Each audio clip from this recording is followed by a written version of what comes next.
Hi. இன்னைக்கு ஒரு சேலஞ்சுன்னு கிடையாது. ஒரு கொஸ்டின் கேட்கிறேன். அந்த கொஸ்டினுக்கு நீங்க ஹானஸ்ட்டா எனக்கு பதில் சொல்லணும். இப்போ எங்கேயோ ஒரு இடத்துல உட்கார்ந்துட்டு இருக்கீங்க, படுத்துட்டு இருக்கீங்க, மொத்தத்துல ஃபோன் பார்த்துட்டு இருக்கீங்க. இப்போ நீங்க ஹாப்பி ஆகணும் அப்படின்னா, என்ன பொருள் குடுத்தா நீங்க ஹாப்பி ஆவீங்க? இல்ல என்ன இருந்தா நீங்க ஹாப்பியா இருப்பீங்க அப்படின்னு யோசிங்களேன். நமக்கு நெறைய தோணும். இவங்க நம்ம கூட இருந்தா ஹாப்பியா இருப்போம். இல்ல இந்த பொருள் நமக்கு கிடைச்சா ஹாப்பியா இருக்கும். இந்த விஷயம் நம்ம போய் வாங்குனா ஹாப்பியா இருக்கும்னு இப்படி நெறைய இருக்கும்.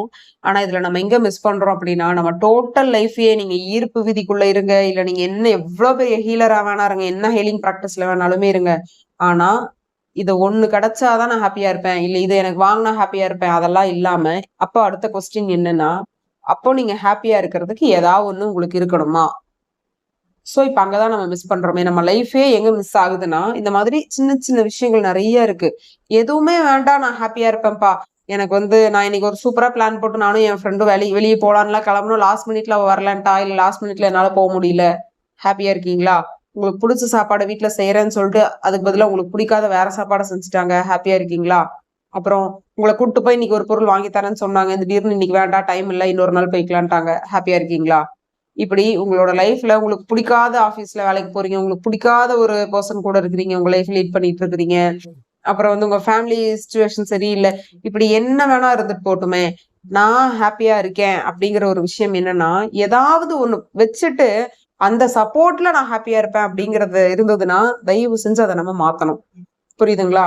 அந்த அளவுக்கு நீங்க நுணுக்கமா உங்க லைஃப்ப நீங்க பார்க்கணும். வேடிக்கை பார்க்கணும். நம்ம லைஃப்ல என்னலாம் நடக்குது? ஏன் இவங்க வந்தாங்க? ஏன் இவங்க போனாங்க? இந்த பொருள் மேல நமக்கு ஏன் ஆசை வந்தது? நமக்கு என்ன மாதிரியான கேரக்டர்ஸ்? இந்த கேரக்டர் நமக்கு ஏன் வந்திருக்கு? இப்படி நீங்க ஒண்ணொண்ணையும் பார்க்க பார்க்க மட்டும் தான், ஈர்ப்பு விதிங்கிறது அப்படியே சட்டுன்னு ரொம்ப ஈஸியா உங்களுக்கு எல்லாமே மேனிஃபெஸ்ட் பண்ணி குடுக்கும். இத முக்கியமா என்ன சொல்ல வரேன்னா, இந்த அவங்களோட வாழ்க்கையில சில பேர் இருப்பாங்க. எத குடுத்தீங்கனாலுமே அவங்களுக்கு சாட்டிஸ்ஃபை ஆக மாட்டாங்க.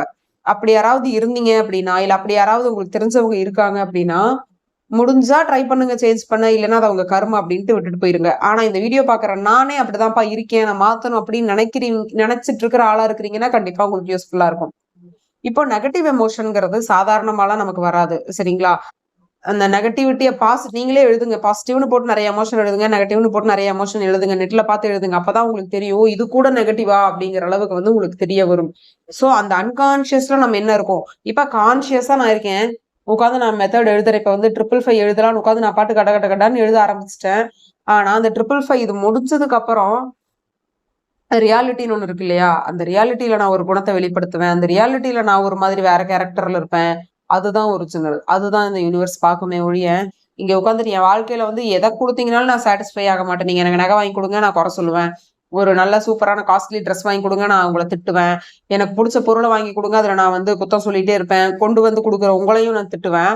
ஆனா நான் மட்டும் உட்கார்ந்து நல்ல புள்ள மாரி காலையில 4 மணிக்கு எந்திரிச்சு மெடிடேஷன் பண்ணிட்டு இருந்தேன்னா, வொர்க் அவுட்லாம் ஆவாது. சரிங்களா? அது நம்மளோட கடமை. பண்ணணுமே அப்படிங்கிறதுக்கு மாதிரி ஆயிடும் அதுக்கப்புறம். நம்ம அதாவது ஆத்மார்த்தமா அது என்னோட வேலை. இது நான் செய்யணும். இது செய்யறதுனால எனக்கு ரொம்ப மன நிம்மதியா இருக்கு. நான் பாட்டுக்கு பண்றேன். இதனால எனக்கு ஒண்ணுமே எனக்கு வேண்டாம். இப்ப நான் ஒரு வேலைய பண்றேன். அதனால எனக்கு ஹாப்பியும் வேண்டாம். அந்த சோகமும் இல்ல. எனக்கு அந்த பற்றும் கிடையாது. விட்டுட்டு போனா ஹாப்பினஸ் மட்டும் தான் இருக்கும். அதாவது அந்த ஹாப்பி மட்டுமே இருக்கணும். இந்த வேலைய செய்றேன் இல்லையா? செய்யறனால எனக்கு ஒரு ஹாப்பினஸ் வருது. இந்த வேலைய நான் செய்யாம விட்டுட்டேன்னா எனக்கு சோகமா இருக்கேன். அப்படியெல்லாம் இங்க கிடையாது. நான் பாட்டுக்கு பண்ணிட்டே இருப்பேன். நான் பண்ணிக்கிட்டே இருப்பேன். என் கடமை அது நான் செய்வேன். அப்படிங்கிற ஒரு ஸ்டேஜ்ல நீங்க இருந்தா மட்டும் தான், நீங்க லா ஆஃப் அட்ராக்ஷன ஃபாலோவே பண்ண வேண்டாம். சர்வ சாதாரணமா உங்களுக்கு எல்லாமே மேனிஃபெஸ்ட் ஆகும்னு நான் சொல்றேன். சோ, இப்ப அந்த சாட்டிஸ்ஃபையிங்கே இல்லாம யாராவது இருக்கீங்கன்னா, முதல்ல நீங்க நினைக்கணும், உங்ககிட்ட இருக்க எல்லா பொருளையுமே யாரோ சும்மாலாம் உங்கள்ட்ட திணிக்கல. நீங்க ஆசைப்பட்டு, உங்களுக்கு புடிச்சு, நீங்க ஸ்பெண்ட் பண்ணி, சம்பாரிச்சு, காசு சேர்த்தி வச்சு, இப்படியெல்லாம் தான் நீங்க ஒரு பொருளை வாங்கியிருப்பீங்க. இல்ல ஏதாவது ஒரு பெர்சன் அட்ராக்ட் பண்ணியிருப்பீங்க.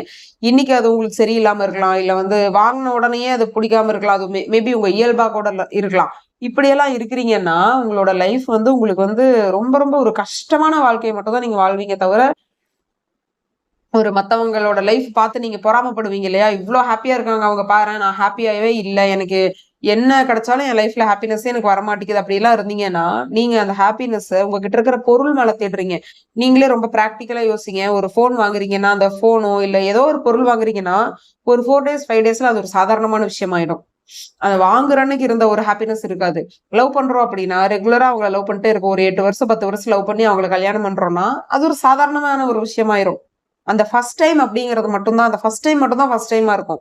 சரிங்களா? அந்த ஹாப்பினஸ் வர்றது, அந்த ஜோஷ்ல இருக்கிறது, நமக்கு அந்த எக்ஸ்டசி ஃபீல்லாம் அந்த ஃபர்ஸ்ட் டைம் மட்டும் தான் இருக்கும் எதுவா இருந்தாலும். ஸோ அந்த ஃபர்ஸ்ட் டைம்ல இருக்கிற அந்த ஒரு மனநிலையிலேயே நம்ம லைஃப் லாங் டிராவல் பண்ணணும் அப்படின்னா என்ன பண்ணணும்னா, பிராக்டிஸ் வேணும்.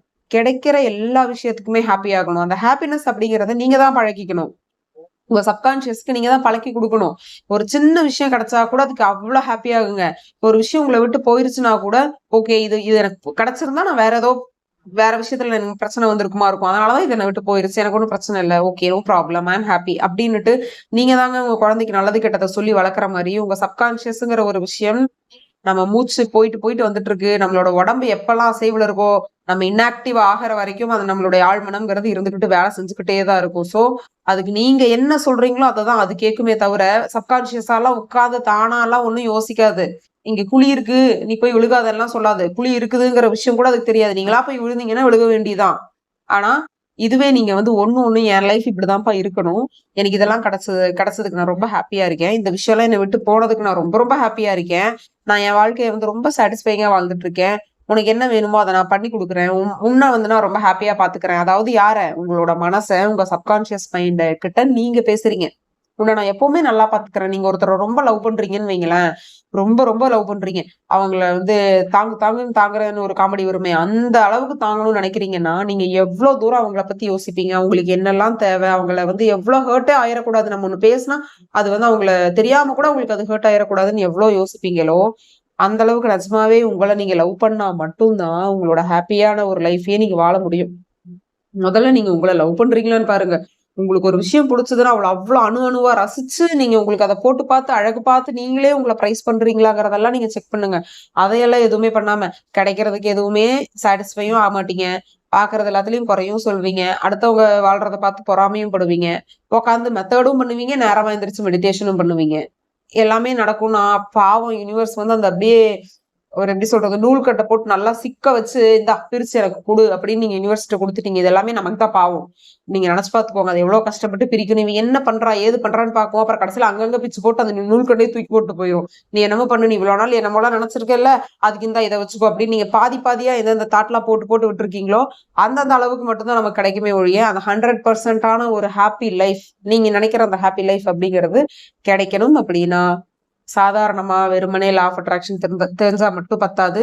மாத்துறதுக்கு நெறைய விஷயம் இருக்கு. உங்கள நீங்க சேஞ்ச் பண்ணாத வரைக்கும் அது எதுவுமே நடக்காது. திரும்ப திரும்ப சொல்றேன். மெனக்கெடணும், மெனக்கெடணும், மெனக்கெடணும். மெனக்கெட்டா மட்டும் தான் நீங்க நெனச்ச வாழ்க்கைய வாழ முடியும். Thank you.